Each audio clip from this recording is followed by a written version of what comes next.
Hello mga langga, kumusta?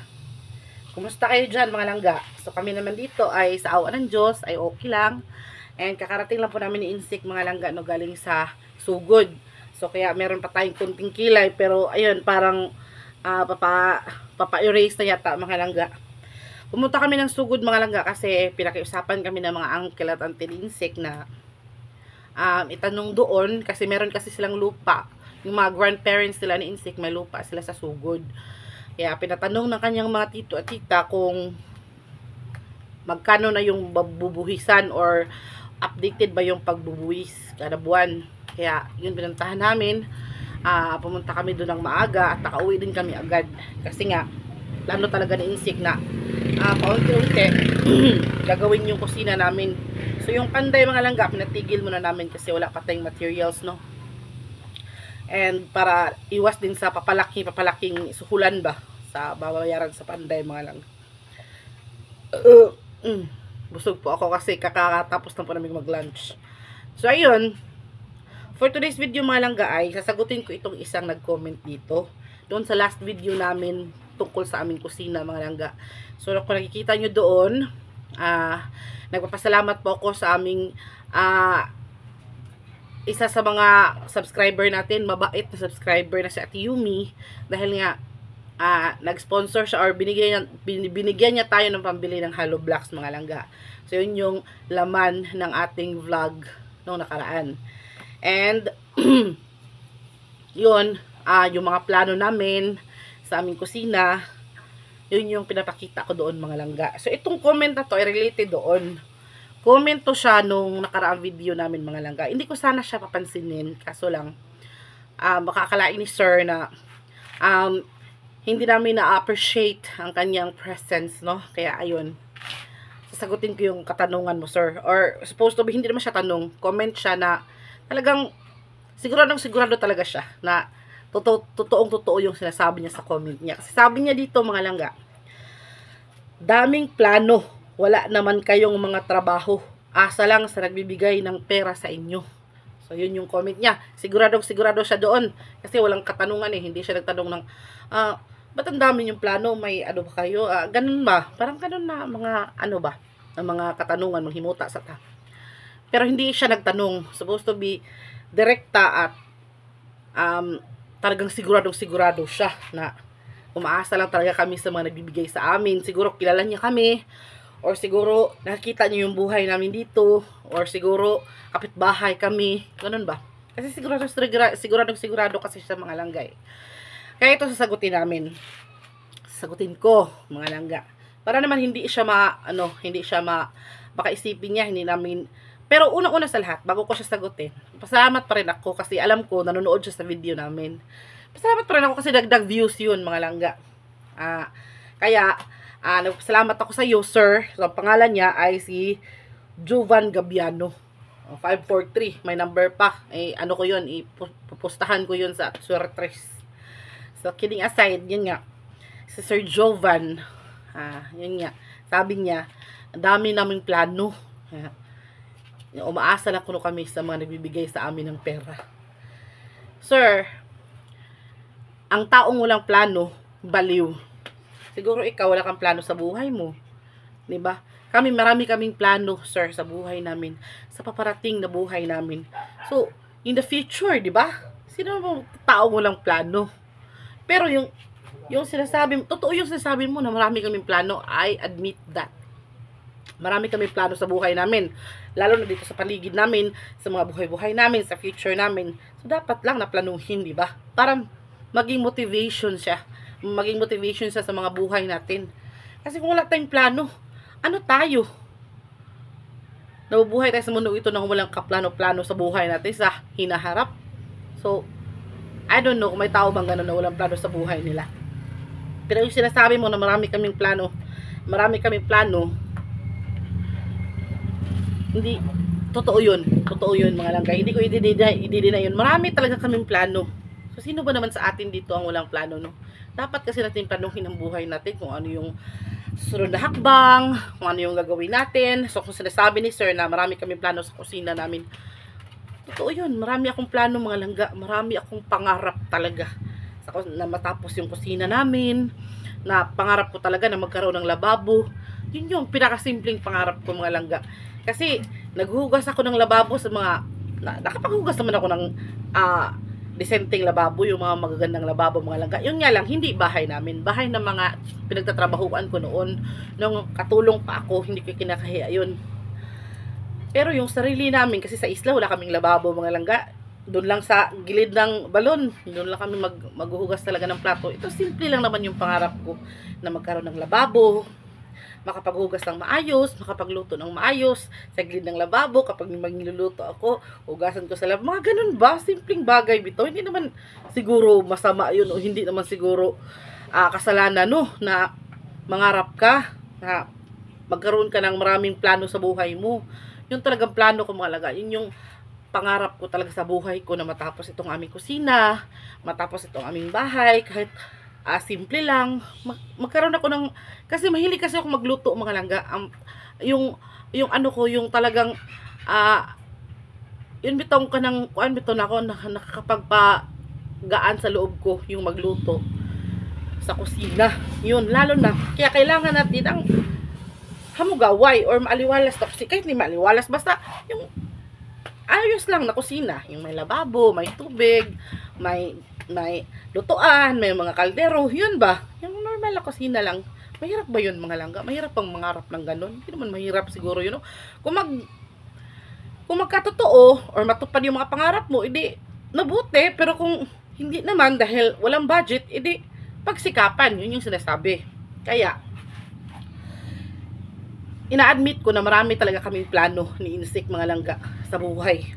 So ito namang sinabi niya na wala kaming trabaho. So yes, oo, totoo naman, wala akong trabaho. Wala kaming yung nagtatrabaho sa kumpanya, wala kaming ganun dito. Sariling pagsisikap lang mga langga. Yung hindi ko lang matanggap sa comment mo, sir, yung sinasabi mo na umaasa kami sa bigay ng ibang tao. My goodness. Siguro naman po, sir, iniisip mo kung umaasa kami sa bigay ng ibang tao. Alam ka namang kahit sa pagkain namin, inaasa namin sa kanila. Ina-acknowledge ko yung nagbibigay ng materials sa aming kusina mga langga, sir, kasi nagpapasalamat ako sa kanya. Hindi po kami nanghingi, sir, kusang ibinigay yun ng tao. Kasi may mga tao kasi, hindi kasi lahat ng tao gahaman, hindi kasi lahat ng tao dawan, or sa Bisaya pa daw ba. May mga tao talaga mga langga na mabubuti, na talagang ginawa silang instrument ni Lord para tulungan yung mga taong nangangailangan, no? Siguro nakikita siguro ni ma'am or ni ate na pangarap talaga namin na matapos yung aming munting kusina, kaya nagbigay siya ng hollow blocks. Hindi namin hiningi yun, kusang ibinigay yun kay ate sa amin. So ako po, hindi ako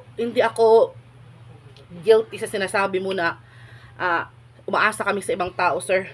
Kasi alam nga naman, tumaba ako ng ganito kataba, no? Yung bigay ng yung ibang tao, yun yung kinakain ko. Marunong din po kaming maghanap buhay, sir. Marunong din po kaming maghanap ng pera. Hindi po kami umaasa sa kahit na sino. Itong ibinibigay sa amin, gaya nitong package, may mga tao kasi talagang mababait, sir, na may mga taong kahit hindi ka pa nakikita in person, tutulungan ka, naaawa sa'yo, or talagang gusto kanila. Yun ba ganun? Hindi, not just naawa, no? Tanggalin natin yung term na naawa, kasi hindi naman ako nakakaawang tingnan. Diba? Kasi mataba nga ako, diba? Sino bang maaawa? Pero may mga taong gusto ka. Hindi mo naman mawawaglit sa tao na hindi mo naman kasi masabi sa tao kung sino gusto at hindi mo gusto. So, may mga tao talaga na siguro nagustuhan kami ni Insik, the way, kasi totoo kami ni Insik dito sa aming vlog. Walang pagkukunwari dito kung ano yung buhay namin, kung ano yung kinakain namin, kung ano yung mga plano namin sa buhay. Yun, nasabi namin, open book ang buhay namin dito sa aming vlog. Kaya siguro may mga tao talagang magustuhan kami, gaya nila Auntie Josephine, gaya nila Ate Yumi, Ma'am Popoy, Mama Angie, Ate Maribel, most especially Tita Vivian, Ma'am Adelina. So, lahat ng yung kanang binibigas ko, lahat yun, nakapagbigay na sa amin. Kusang loob nilang binigay, lalo na ni Auntie Josie, ni Ate Vivian, ni Tita Vivian, na nagbibigay sa amin ng balikbayan box, kasi gusto nila kaming tulungan, gusto nila kaming bigyan. Hindi sa naawa, talagang gusto nila kami. 'Di ba? Kung kami, hindi mo kami gusto, kaya ka nag-comment ng ganito, okay lang, pero isipin mo muna kung ano yung i-comment mo. Kung sigurado ka ba, kung hindi ka ba mapapahiya sa sinasabi mo. Kasi hindi mo kami kilala, at the same time, hindi ka din namin kilala. Siguro pabor sa'yo, kasi kami, alam mo kung ano yung buhay namin eh. Nakikita mo kung ano yung mga buhay namin, kung ano yung buhay namin dito sa bukid. Kami, hindi ka namin kilala, kaya pabor sa'yo yung pagkakataon. Pero sana lang, lahat ng mga maling akusasyon mo, or lahat ng mga maling comments mo, hindi lang sa video ko, alam ko marami ka pang kinukomenta na ibang mga vloggers dyan na mga hindi maganda. Sana hindi bumalik sa'yo. Ha? Kasi, yun yung kasabihan, think before you click. Isipin mo muna mabuti kung yung kino-comment mo, yung sinasabi mo, hindi ba nakakasakit sa'yo? Kung sigurado ka ba sa sinasabi mo? Kung hindi ba nasasaktan yung pinagkukomentan mo ng ganun? Ako, hindi ako nasaktan kasi hindi naman totoo yun. 'Di ba? Hindi naman totoo na umaasa kami sa ibang, kung may magbigay man sa amin, sino ba naman ang hindi tatanggap kapag bibigyan, ha? Pag sinabi mong ikaw hindi ka tatanggap kapag binibigyan ka, sinasabi ko sa'yo, ipokrito ka, sir. Kasi, kung hindi ka naman nanghingi, kung hindi ka naman nagnakaw, kusang ibinigay sa'yo ng taong nagkakagusto sa'yo, gusto ka bilang tao, why not? Ba't di natin tanggapin? Sabi nga ng Biblia, huwag tanggihan ang grasya. Grasya yun. Diba, sir? Kaya, ginagawa ko tong video na to kasi napapansin ko siya, hindi ko muna iniisip ko muna kung ano ba, kung papatulan ko ba to. So hindi ko naman sinasabi na pinapatulan ko with anger. Hindi ako galit. Hindi ako galit ngalaga. Gusto ko lang talagang klaruhin sa iyo, Sir Jovan, na yung sinasabi mo ay walang katotohanan. So sana kung wala kang maisip na mabuting i-comment, kung ayaw mo naman panuorin ang mga videos namin kasi nga naalibadbaran ka sa pagmumukha namin, so pwede ka namang wag lang manood or mag skip ka or manood ka ng ibang video yung gustong gusto mo, yung bet mo. Pero kung nanonood ka naman sa amin tapos wala ka namang ibang i-comment kung hindi pangit, it's better never na lang. So, yun yung punto ko dito, sir. Mga langga. Hindi ako galit, hindi po ako, kasi sabi kasi ng ibang mga nagmamahal talaga sa amin na supporters po namin, mula umpisa, na wag naming intindihin yung mga bashers. Wag naming patulan. So, hindi ko pinapatulan, mga langga. Sinasagot ko lang ang kanyang sinasabi. Kasi meron kaming mga bagong mga langga, mga bagong subscriber. So, kahit ganito lang yung ating content, mga langga, meron tayong paunti-unti na nadadagdag sa ating pamilya, no?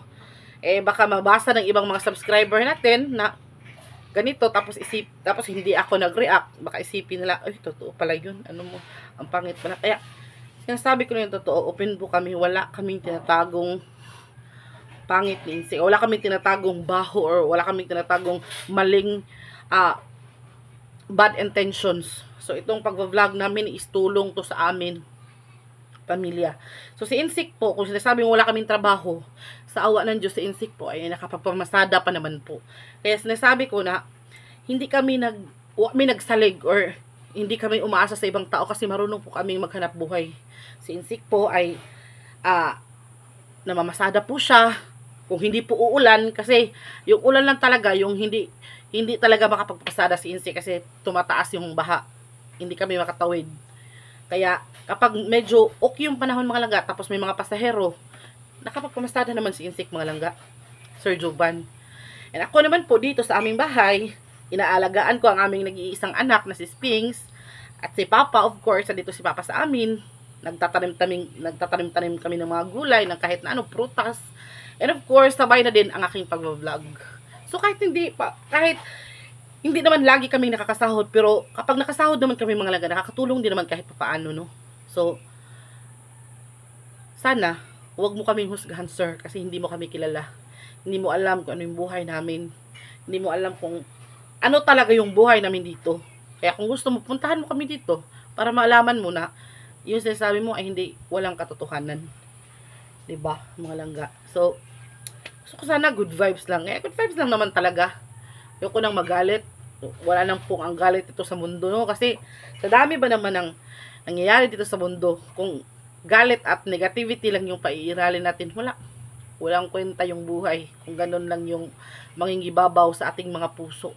Kaya kailangan talaga ng happiness lang. So, lalo na ayoko talaga ng negative vibes, mga langga, kasi alam nyo naman po na paparating na yung birthday ko. Ayoko nang magka-stress ako ba? Char. Kahit ano lang naman, kahit ganito lang naman tayo, no? Gusto lang naman natin ng masayang buhay. Yung nagkakaintindihan, yung walang away-away, walang negativity, yung kahit simple lang na pamamaraan. So, ayun, mga langga,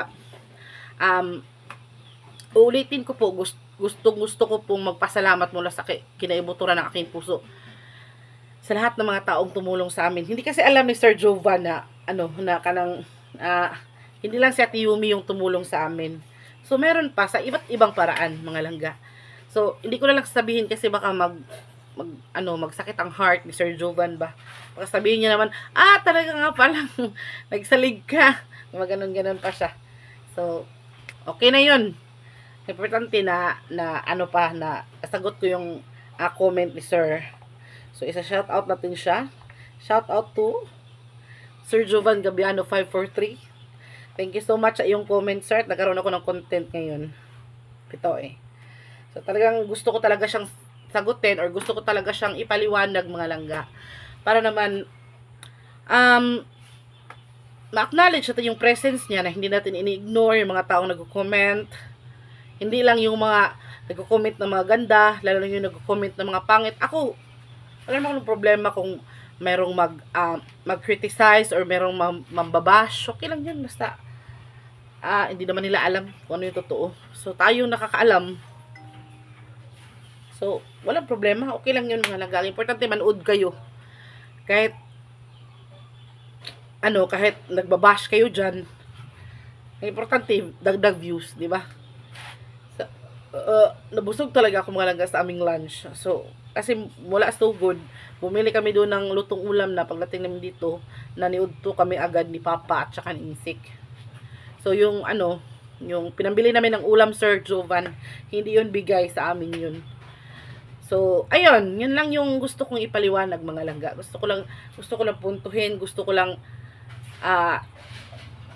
ihanay bitaw. Gusto kong ihanay bitaw ang tanang every corner bitaw sa mga panghitabo. So, ayun. Thank you so much ulit, Sir Jovan, sa pag-comment mo. And then, kung wala ka na namang ibang makitang maganda, tapos kung hindi mo nagustuhan yung video ko, skip na lang. Manood ka na lang yung video. Kaysa magkasakit ka sa puso dyan. Mahirap na baka kami yung sisihin mo ba. So, ayun. Thank you so much ulit. And shout out sa inyong lahat. Mga bagong subscriber. One day, mag-vlog ako na isa-shout out ko yung mga bago na subscriber. You're open to request a shout out. So, kahit sino. Mag-comment lang kayo kung sino yung ipapa-shout out nyo. Pa-shout out, isa-shout out natin sa sunod natin na video, mga langga. So, maraming salamat ulit. And happy Monday po sa ating lahat. Good vibes na po tayo. Be happy and happy birthday to me. Bye-bye, mga langga. Love you.